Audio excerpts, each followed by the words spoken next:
Kung bibili ako ng lote lang, ano yung mga kailangan ko at mga babayaran? So, initially, ang kailangan mo is the copy of the TCT. Kapag nakuha mo na yung TCT number nun, o ito yung tinatawag na titulo, mag-request ka ng certified true copy. Online mo lang siya ma-order through www.lra.gov.ph. So, kung may mga encumbrances doon or kung naka-loan man yung property, kapag nakuha mo yung copy of the CTC, mare-review mo siya doon. So, alam mo kung clean title or not.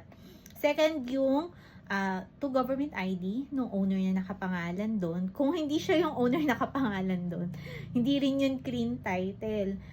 Dapat, kung kausap pa naman yung broker, agent, or yung kung sino mga kamag-anak na nagbebenta, before kayo mag-push through dun sa sale, much better na ma-meet mo sila. Hindi na dahilan ngayon na nasa ibang bansa because alam naman natin, uso na ang Google tsaka Zoom meeting. So, dapat ma-meet mo yan kahit online. And, of course, the updated copy of the RPT o yung tinatawag nating amilyar. And, ano pa yung mga babayaran? Yun yung transfer title na lang. So, usually, mag-allot ka lang ng 6 to 7%. So, that's it. Have a great day. And if you have additional questions, message below.